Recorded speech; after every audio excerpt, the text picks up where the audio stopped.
So the issue happens, when we have taken these things and now they are choking us. Well, in their case, the car payment was $1,200 a month, Okay. but on the house they owe only $160,000, and the market value is 550,000 right now. Right. So obviously, as a person who's in finance sector, my immediate thing was, hey, you should think about. And plus, there were other cards, but they got stuck on the car. They were like, well, why are you telling me to put a car which is a short-term debt into a long-term debt? That does not make any sense to me, Vanya. And then after that, you're telling me that you're going to take me out and put me on a 30-year mortgage, but you're going to still show me how I can pay the new loan in less than 15 years. That's bogus. I've never heard that. It's not possible. And I smiled. I said, listen, you don't have to take my word for it. I'm going to send you a detailed email outlining everything, right? The first thing we did is we asked them to contact the car company and get the details of the loan. It was a 7-year loan, Dax. And do you know that by the time they pay the car off, they would have paid $137,000 for that Wow. car? Mhm. So and then I'm going to ask the audience that question. In 7 years, would that car be worth $137,000?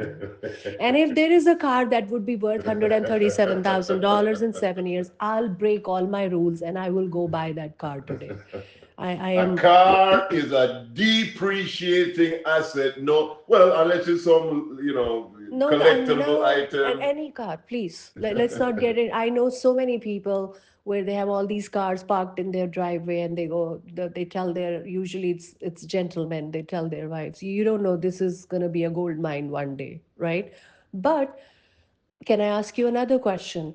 What will the house be worth in 7 years? We are seeing appreciation. Inflation drives real estate appreciation. So just remember that. Yes, prices will go up at the supermarket, gas prices will go up, And but so will the real estate, exactly. because especially if you're in prime locations like South Florida, if you're in some remote areas in a village, I'm not talking about that. I'm talking, we're in the prime location. And that's why for the last 25 years, every Saturday we've come and preached this. Please be smart with your real estate. You guys are all sitting on gold mines, even if there's a foreclosure knocking at your door. Right. Anyway, so with this situation, when I showed them Yeah. where it would lead, and how after doing now the credit cards, that was another thing. Look, if you have $20,000 spare, then go ahead, pay your credit card. It does not make sense to pay a high interest rate credit card if you have money sitting in the bank. Right. But let me ask you a question. Does it make sense to use the only 20,000 you have and pay the credit cards, and now you have no cash and you're on limited income? Yeah. It doesn't make sense, right? The Cash reason flow is king. You gotta figure out. Every person living in the United States has monthly expenses. There's no way you own a house, you still have property taxes, you have a light bill, you have food bill, you have your cell phone. You need to figure out where will you have that income to cover those monthly expenses. Yes, we can reduce those monthly expenses, but you Well, the step also one is to reduce, but here's the missing link that people don't understand. There is a reason those cards were charged. right. Let's not forget that. There is a reason those cards were charged. There was lack of liquidity. That is why those cards were charged. Right. If I go to Lowe's right now and I want to buy a refrigerator because my fridge is broken, I find a decent one for $2,000. And if I have $10,000 in my bank, I'll happily go pay the 2,000 and bring the refrigerator home. Right. But if I don't have the liquidity, I will have no choice but to put it on that Home Depot or Lowe's credit card. And while I'm at it, they may sell me a range and they may say, by the way, we have an offer going on the windows. And before you know it, I go, oh, the terms are decent. Let me go ahead and take it, right? And that is the problem. The problem is not having a $70,000 car because that's what you feel you want to drive. The problem is not understanding how to manage your finances. But luckily, Now you own a home with a lot of equity. In this particular case, this homeowner is going to save $2,400 a month by consolidating everything into one tax deductible payment. Right. And they're still thinking about it. Now, let's talk about that. So they're going back in a 30-year loan, right? Mm-hmm. The question they had was, well, how am I don't want to go in a 30-year loan. How am I going to pay? So my first question to them is, okay, you have 15 years left on this mortgage, right? Do you think you can pay it off sooner than 15 years given the debt that you have? You can barely manage these debts, Right. right? So it's not like you are doing so great. You have situation that has been created. But if you put it all together, now the $2,400 they're going to save per month, right?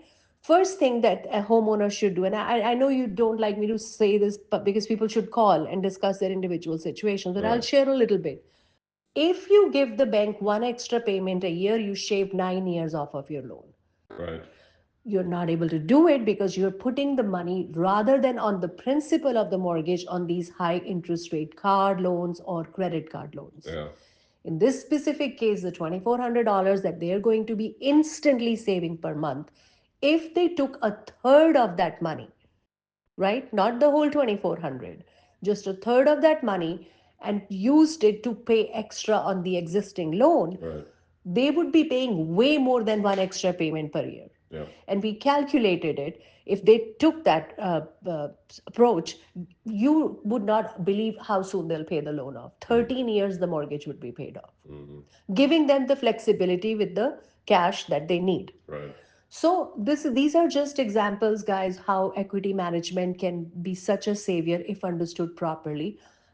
If you want to involve your family into it, that's a great idea as well. But understanding of it is critical. Nobody's here to say refi, refi, refi. If you don't refi, then that's not the case. At least with us, Right.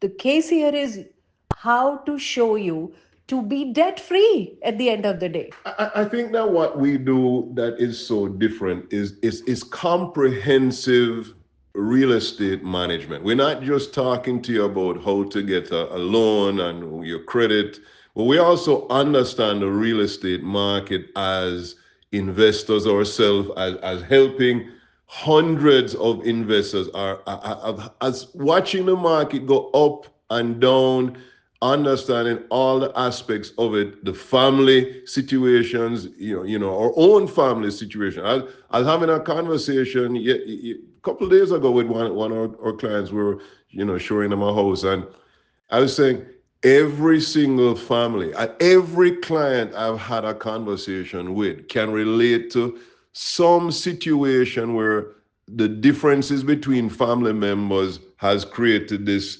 void of being able to resolve a real estate matter. That because nobody want to deal with it because of the family situation, and we're saying we're here, we understand the family situation, we understand the financial situation, we understand the emotional situation, we understand the cultural situation, and we want to just help you find a solution. Absolutely. And solution is more important than closing the transaction. Yeah. If the solution involves not touching the deal, then the deal will not be touched. We will be the first people to tell you, not yet, just hold on a little bit more. Or why don't you, like in this case, we were able to show them that some of the bills they can clear themselves. It doesn't make sense to carry these bills thinking, well, I'm only paying $200, I can handle it. No, if you can get rid of it and have more liquidity, the same 200 can be applied to the principal of the actual mortgage. All right. Simple math, right? So, guys, each person has its own unique situation. So, reach out to us 954-866-2171. I do want to talk about something how we conduct our business, Dax.